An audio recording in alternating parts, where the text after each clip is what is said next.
Se non l'avete già fatto, volevo invitarvi ad iscrivervi al canale. È gratis ed è molto importante per far crescere questo canale e permetterci di creare nuovi contenuti. Inoltre potrete trovarci su Facebook, Instagram e per chi volesse sostenerci finanziariamente anche su Patreon. Citando Clausewitz, la guerra è il regno dell'incertezza.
Porre il problema dell'esistenza di Dio a Stalingrado significa negarlo. Te lo devo dire, padre, e mi rincresce doppiamente.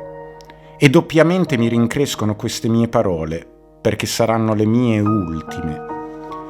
Tu sei pastore di anime, padre, e nell'ultima lettera si dice solo la verità, oppure ciò che si ritiene vero. Ho cercato Dio in ogni fossa, in ogni casa distrutta, in ogni angolo, in ogni mio camerata, quando stavo in trincea e nel cielo. Dio non si è mostrato quando il mio cuore gridava a Lui. Le case erano distrutte, i camerati erano tanto eroici o così vigliacchi quanto me. Sulla terra c'erano fame ed omicidio, e dal cielo cadevano bombe e fuoco. Soltanto Dio non c'era. No, padre, non c'è nessun Dio. Lo scrivo di nuovo e so che è una cosa terribile ed irreparabile. E se proprio ci deve essere un Dio, è solo presso di voi, nei libri dei salmi e nelle preghiere, nelle pie parole dei preti e dei pastori, nel suono delle campane, nel profumo dell'incenso. Ma a Stalingrado no. La battaglia di Stalingrado fu combattuta da fine agosto del 1942 fino al 2 febbraio del 1943, quando le ultime sacche di resistenza tedesche si arrendono ai russi. Stalingrado è sicuramente una delle battaglie più iconiche della storia e fu combattuta con un livello di intensità e di ferocia inaudite, anche per gli standard dell'epoca, tanto che i tedeschi ebbero a ribattezzarla Der Rattenkrieg, la guerra dei topi.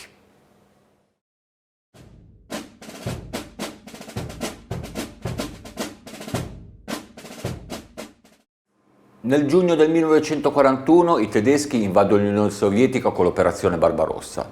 Successivamente con l'operazione Tifone si spingono sin davanti alle porte di Mosca. Ma nel dicembre del 1941 i sovietici effettuano una grande controffensiva che metterà in seria crisi i tedeschi e li costringerà ad arretrare. Tuttavia tutte queste operazioni non raggiungono gli obiettivi prefissati. Si viene così a formare una linea del fronte estremamente caotica, di oltre 2000 km, che parte da Leningrado, scendendo a sud forma l'enorme saliente di Rizhev, ancora più a sud il saliente di Barlenkovo, sino a raggiungere il Mar Nero, a pochi chilometri da Rostov, la porta d'Oriente. All'inizio del 1942, con rialzo delle temperature e netto rialzo anche gli umori degli ufficiali della Wehrmacht, che dopo le operazioni Barbarossa e Tifone si domandano cosa fare. Si comincia a pianificare quella che diventerà poi l'operazione Blau, che porterà alla tragedia di Stalingrado. Il 5 aprile del 1942 viene emanata la direttiva 41, che conterrà le bozze di quella che sarà l'offensiva tedesca estiva. Vengono individuati due principali obiettivi. Una, l'Ucraina, il Donbass e il Caucaso, e l'altro è Leningrado, da non perseguirsi simultaneamente a causa dei limitati mezzi a disposizione. Infatti i tedeschi avevano subito perdite terrificanti nelle due precedenti campagne ad est e ora nel 1942 la Wehrmacht si ritrova a ricevere come rimpiazzo circa 1 milione di uomini, ma mancano ancora 600.000 uomini all'appello. Nell'immaginario collettivo la Wehrmacht che rasca il fondo del barile per quanto riguarda le risorse umane è sicuramente quella del 44-45, quando le unità di Volkssturm composte da bambini e vecchi venivano mandate al macello a fronte. Ma già nel 1941 venivano richiamate le leve del 1923, i 19enni, che avrebbero poi partecipato all'operazione Blau. Hitler oltretutto è costretto a chiedere un maggiore appoggio ai propri alleati, ungheresi, rumeni e italiani. Inoltre le truppe tedesche partecipanti all'offensiva sono disomogenee. Infatti gli alti comandi della Wehrmacht sono costretti a classificarle in 3 categorie principali. Una prima categoria di divisioni completamente ricostituite lontane dal fronte e fatte riposare. Una seconda categoria di divisioni ricostituite al fronte e i rimpiazzi non hanno avuto né riposo né adeguata integrazione. Infine una terza categoria di divisioni che non hanno ricevuto né riposo né rimpiazzi. Inoltre un report degli alti comandi della Wehrmacht di quel periodo parlava di demeccanicizzazione dell'esercito, che per un esercito come quello tedesco, che basa tutto sulla mobilità, è un grave campanello d'allarme. Nel report si legge che le forze corazzate che parteciperanno all'offensiva partiranno con un organico intorno all'80%. Più in generale, tutte le forze tedesche partecipanti a Blau avranno un organico intorno all'80-85%. Se ne deduce chiaramente che quelle forze non avranno lo stesso potere combattivo che avevano nel 1941.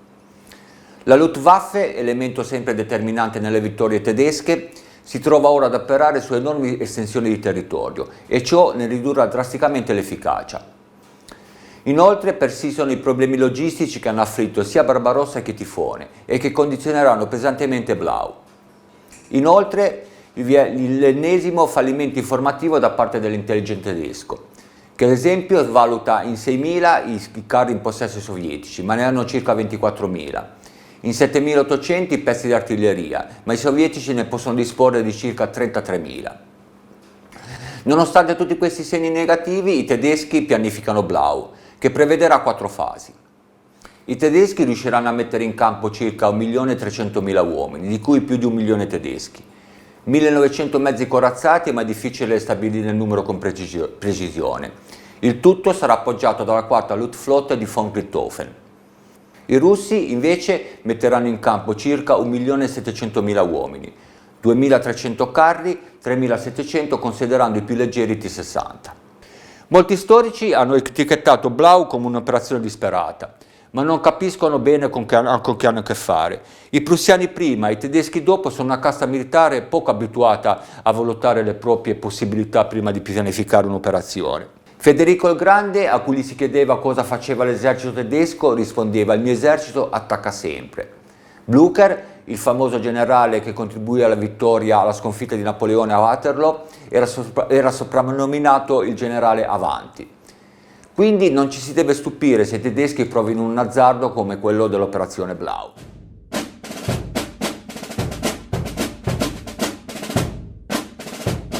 Il 28 giugno 1942 inizia l'operazione Blau, con la 4ª armata Panzer di Hermann Hoth che sfonda immediatamente le linee sovietiche e si dirige verso Voronezh. 2 giorni dopo, causa maltempo, si metterà in moto anche la 6ª armata di Paulus.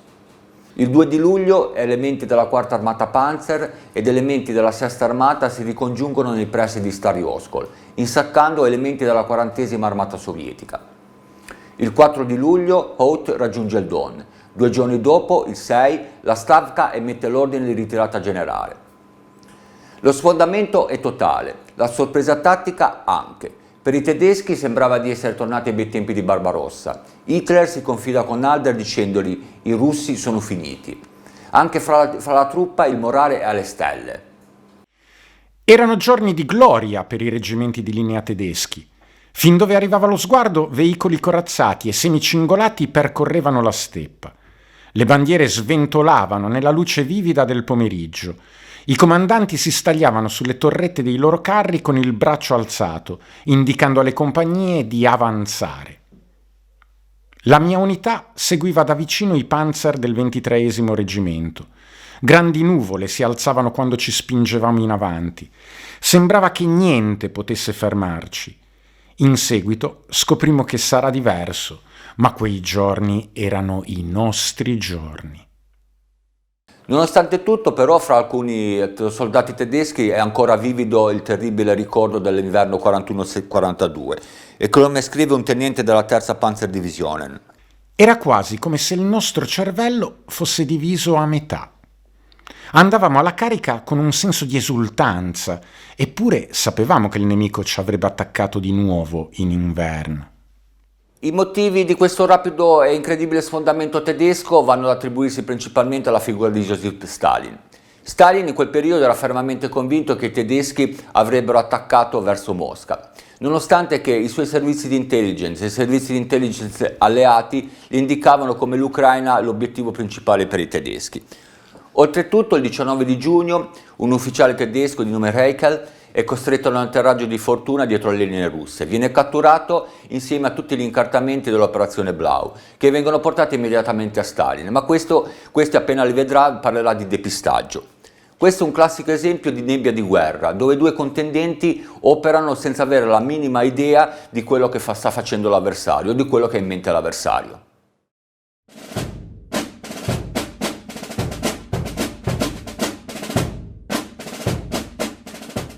Ora il gruppo d'armate Sud viene suddiviso nel gruppo d'armate A sotto List e nel gruppo d'armate B sotto von Feix.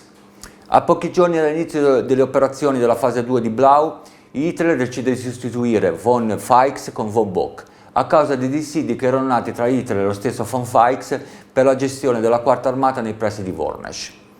Ora, dopo aver perso tempo prezioso che permetterà ai russi di disimpegnarsi con più facilità, la quarta armata Panzer si rimette in moto in direzione sud. E il 15 di luglio si incontra con elementi della prima armata Panzer nei pressi di Milerovo, insaccando solo 40.000 soldati russi.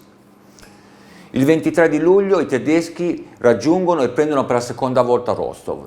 I tedeschi, come al solito, manovrano con grande maestria, sono anche 3 anni che applicano sul campo le loro dottrine. Esemplare è la cavalcata del Panzerkorps di Makesen, che in una decina di giorni macina 400 km guardando 2 volte il Don e 2 fiumi minori. Ma se andiamo a rivedere i diari del Panzerkorps di Makesen, sembra di leggere il resoconto di una gita fuori porta. La resistenza è minima, i prigionieri sono pochissimi rispetto alle cifre che si facevano nel 1941. Questo dopo Blau 1 è il secondo pugno nel vuoto che i tedeschi tirano. I russi, con la loro ritirata strategica o rotta che sia indifferente, stavano minando le fondamenta della concezione operativa di Blau. Nonostante tutto, Hitler si convince che i russi sono finiti e il 23 di luglio emana la fatale direttiva 45, che sarà la pietra tombale della Sesta Armata. Nel piano originale di Blau si prevedeva che il gruppo d'armate A e il gruppo d'armate B avrebbero proceduto insieme contemporaneamente verso Stalingrado, l'avrebbero accerchiata, avrebbero bloccato il Volga, dopodiché avrebbero effettuato una conversione verso l'Ucraina. Ora il Führer, con la direttiva 45, ordina che i 2 obiettivi vengano perseguiti contemporaneamente, quindi il gruppo d'armate A viene mandato nel Caucaso e il gruppo d'armate B viene mandato verso Stalingrado.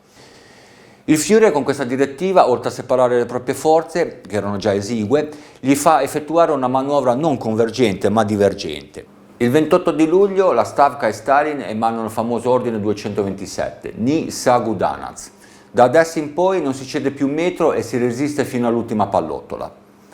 A inizio agosto, intanto, la Sesta Armata è costretta a una pausa operativa a causa della pessima logistica, per permettersi di rifornire e permettere ai propri alleati di rischierarsi al nord. Dopo circa 20 giorni, il 23, la Sesta Armata di Paulus si rimette in moto, guarda il Don e si dirige verso Stalingrado e il Volga. Sempre quel giorno, il 23 agosto, la quarta Luftflotte di von Richthofen, parente del famoso Barone Rosso, effettua il primo di una lunga serie di bombardamenti su Stalingrado. Solo quel giorno vengono effettuate circa 1660 missioni e vengono sganciate circa 1000 tonnellate di bombe. Per von Richthofen è lo zenit di una carriera iniziata a Guernica, col famoso bombardamento di Guernica, raffigurato nel famoso quadro di Picasso. Dati russi indicano in circa 40.000 le vittime civili nella prima settimana di bombardamenti, dati forse gonfiati ma non distanti dalla realtà. In quel periodo nella zona di Stalingrado erano presenti circa 600.000 civili. Gli ordini di evacuazione dei civili furono dati sicuramente tardi e si parla anche di uno Stalin che volesse i civili all'interno di Stalingrado per motivare maggiormente le proprie truppe. Ma oggettivamente in quel periodo la flotta del Volga era oberata di lavoro e i mezzi disponibili per traghettare i civili da una sponda all'altra del Volga erano veramente pochi. Uno degli elementi più incredibili della battaglia di Stalingrado è che alla fine dei combattimenti, a febbraio del 1943, nella città erano presenti ancora sopravvissuti circa 10.000 civili, di cui 1.000 bambini. I soldati tedeschi usavano gli orfani della città. I compiti quotidiani come riempire le borracce erano pericolosi quando i cecchini russi erano appostati in attesa di qualunque cosa si muovesse. Perciò, con la promessa di una crosta di pane, convincevano i bambini ad andare a riempire le borracce sulle rive del Volga. Quando i sovietici capirono quel che facevano tutti quei bambini, i soldati dell'Armata Rossa ricevettero l'ordine di sparare su di loro.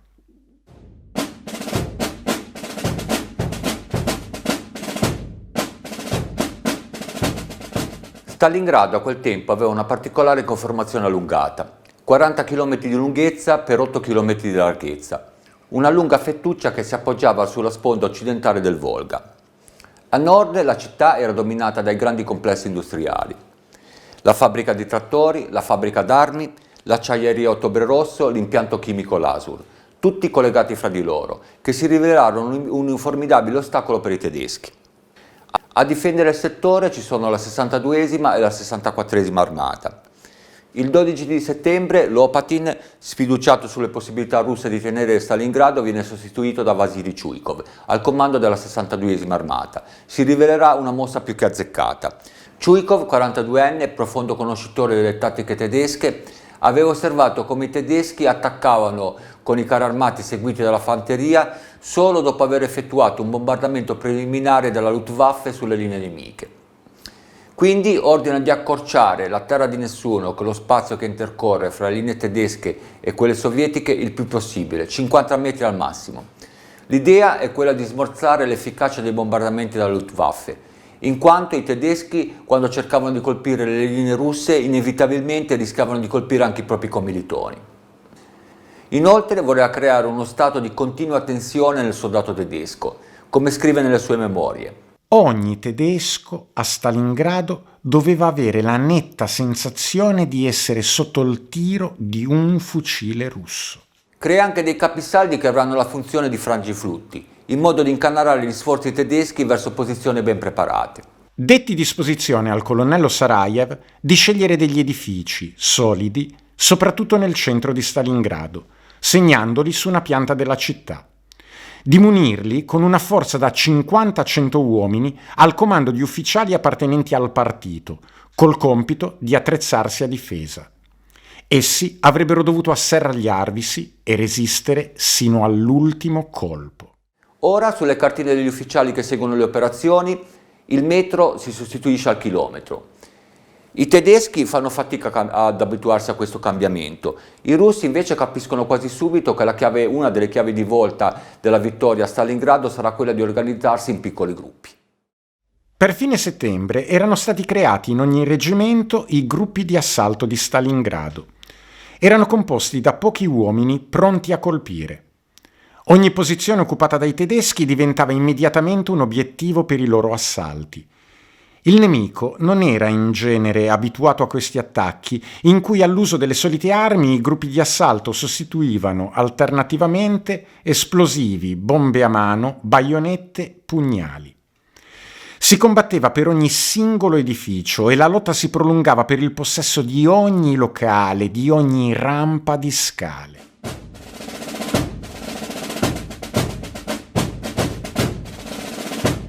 La mattina del 14 di settembre iniziano i combattimenti urbani nella città. La 71esima, la 76esima e la 295esima divisione di fanteria tedesca premono verso il centro della città, in direzione dell'importante collina di Mamajev Kurgan e della stazione centrale. Da sud la 14ª divisione Panzer e la 29ª meccanicizzata spingono verso il Volga, con l'intenzione di isolare la 62ª armata dalla 64ª armata. Per misurare l'intensità di una battaglia si usa come metro il numero di volte che un punto importante sulla mappa passa di mano. E in quei giorni, 5 per la precisione, la stazione centrale passa di mano ben 15 volte. I soldati tedeschi non avevano più quell'animo trionfale che li aveva accompagnati nelle settimane precedenti. Ora tutto sembrava diverso e in maniera preoccupante. Per esempio, il fuoco di artiglieria in un contesto urbano è molto più pericoloso. L'esplosione del proiettile non era l'unico pericolo. Se questi colpivano un edificio, ci si doveva proteggere anche dalla pioggia di schegge, calcinacci e muratura che piovevano a terra. Inoltre, a rendere il tutto più irreale, contribuiva una spessa coltre di polvere che avvolgeva interamente il campo di battaglia. La Luftwaffe, inoltre, quando attaccava, a causa delle ridotte distanze fra le linee tedesche e quelle russe, costringeva il soldato tedesco a rannicchiarsi e a cercare riparo quanto il soldato russo. In quei giorni la Stavka riesce a mandare in forza a Stalingrado la 13ª divisione della Guardia, che al prezzo del 50, quasi il 50% delle perdite, riesce comunque a rallentare gli attacchi tedeschi. Si sviluppano violenti scontri intorno all'importante collina di Mamajev-Kurgan. Chi controlla Mamajev-Kurgan controlla Stalingrado. Inoltre si sviluppano anche violenti scontri intorno al silos dei cereali, che è l'ultimo ostacolo al ricongiungimento delle due direttrici d'attacco tedesche. Al margine meridionale della città sorgeva un edificio colossale, adibito a silo del grano, per il quale si combatté in continuità dal 17 al 20 settembre. Si lottò per il possesso di ogni piano e di ogni magazzino, che passavano continuamente da uno all'altro contendente. Ecco la comunicazione telefonica del colonnello Dubiansky relativa ai combattimenti svoltisi per questo edificio. La situazione è cambiata. Dapprima eravamo noi nella parte superiore del silo ed i tedeschi in quella inferiore, da dove siamo riusciti a sloggiarli. Però essi hanno potuto riparare nella parte superiore, ove ora è in corso la lotta. A Stalingrado furono decine e centinaia gli edifici per il cui possesso la lotta si protrasse per settimane, con alterni risultati, locale per locale, pianerottolo per pianerottolo. Il 26 di settembre i tedeschi possono affermare di aver ottenuto una vittoria tattica, ma la 62ª armata è sopravvissuta al primo assalto tedesco.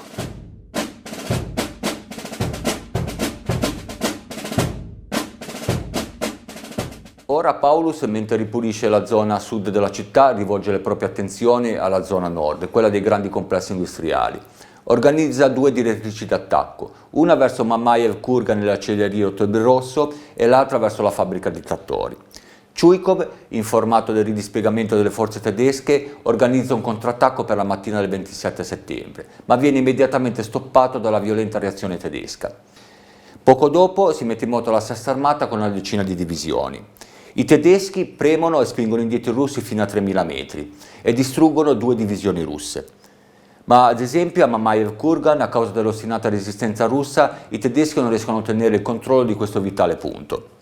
Intanto la 24ª divisione Panzer continua la sua spinta in direzione della fabbrica d'armi e dell'acciaieria Ottobre Rosso. Se si fosse ricongiunta con la spinta proveniente da nord avrebbe creato guai seri ai russi, ma l'intervento della 193ª divisione di fanteria russa la stoppa.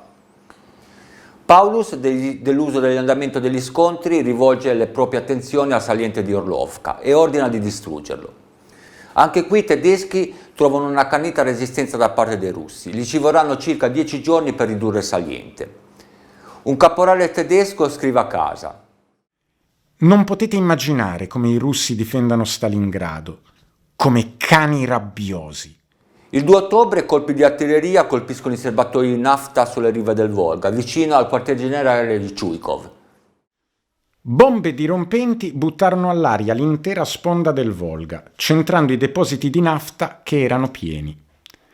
La massa liquida in fiamme si riversò oltre il nostro ricovero sul Volga. Eravamo circondati da un fiume di fuoco che distruggeva quanto incontrava sul suo cammino. Dopo aver raggiunto, proprio davanti al nostro comando, il Volga, investì le chiatte di trasporto e, trascinato dalla corrente, proseguì a valle. Sembrava che il fiume ardesse e il fuoco trionfasse su ogni cosa, aprendosi rabbioso la strada. Non esistevano più i collegamenti telefonici, le fiamme avevano reso inutilizzabili i cavi, anche i collegamenti radio lasciavano a desiderare. Ci trovavamo presso il nostro ricovero, circondati dal fumo e dalle fiamme. Che cosa dovevamo fare? Allora udimmo l'ordine del capo di Stato Maggiore. Nessuno lasci il suo posto. Tutti continuino il loro lavoro nei ricoveri non raggiunti dal fuoco. Il collegamento con le truppe deve essere ristabilito via radio. Detto questo mi raggiunse e mi chiese: come andrà? Potremmo resistere? Ma sicuro! In caso estremo abbiamo le pistole. Va bene, replicò. 2 parole, ma c'eravamo compresi. Ora Chuikov si chiede se sarebbe stato in grado di tenere quello stretto lembo di terra a Stalingrado. Tutto dipendeva dal vitale flusso di rifornimenti che arrivava attraverso il Volga.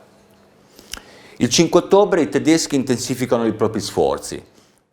Il 5 ottobre le incursioni nemiche sul quartiere industriale ammontarono a ben 2000.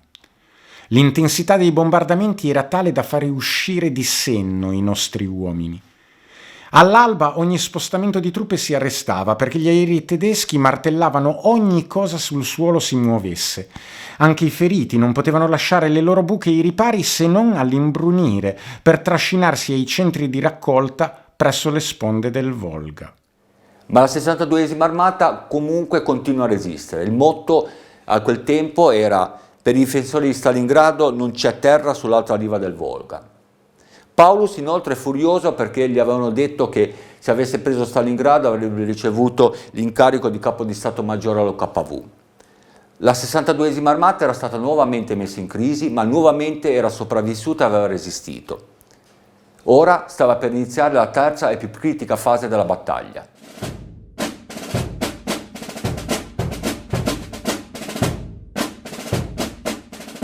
Il 12 di ottobre Chuikov, informato dei preparativi tedeschi, ordina un attacco per aumentare lo spazio per manovre tattiche. I sovietici riescono a prendere fino a 300 metri, ma l'attacco viene interrotto quando si rendono conto delle dimensioni delle forze tedesche. Il 14 di ottobre Chuikov, nelle sue memorie, descrive l'assalto tedesco. Il giorno seguente ebbero luogo scontri di una violenza inaudita, quale mai c'era toccato di vedere. 3 divisioni di fanteria e 2 corazzate vennero lanciate sui nostri reparti su un fronte di circa 5 chilometri. A Stalingrado avevamo fatto ogni sorta di esperienza, ma questo attacco resterà sempre impresso nella nostra memoria. Le incursioni della Luftwaffe raggiunsero quel giorno il numero di 3000. Senza un attimo di sosta si passava da un bombardamento ad un attacco in picchiata. Artiglierie e mortai nemici scossero con i loro proiettili il campo di battaglia fino a notte inoltrata. Per quanto il tempo fosse bello e in cielo risplendente il sole, il fumo e la fuliggine avevano ridotto la visibilità a 100 metri. I nostri ricoveri sussultavano e crollavano come castelli di carte. L'offensiva tedesca fu di un'intensità mai sperimentata, come testimonia un ufficiale russo. La battaglia assunse proporzioni al di là di ogni possibile immaginazione. Gli uomini nelle trincee barcollavano e cadevano come sul ponte di una nave in tempesta. I tedeschi continuano a spingere e accerchiano da 3 lati la fabbrica di trattori. Paulus getta nella mischia anche la 305esima divisione di fanteria. Ovunque i russi indietreggiano fino a 2000 metri. A un certo punto la 62esima armata si spezza, formando la piccola sacca di Reinok. La Stavka riesce a mandare a Stalingrado come rinforzo la 138esima divisione di fanteria siberiana. Si continua a combattere furiosamente intorno a Barricadi, l'acciaieria Otrove Rosso, la fabbrica di trattori e l'importante collina di Mamayev Kurgan. Come testimonia un soldato tedesco: il nostro reggimento è riuscito a penetrare nella fabbrica. Abbiamo perso così tanti uomini che ogni volta che ci muoviamo dobbiamo scavalcare i cadaveri. Di giorno si respira a stento, non c'è modo di rimuovere i corpi, vengono lasciati lì a decomporsi. Padre, hai continuato a dirmi: sii fedele alla tua bandiera e vincerai. Non dimenticherai queste parole perché è giunto il momento che ogni uomo sensato in Germania maledica questa folle guerra.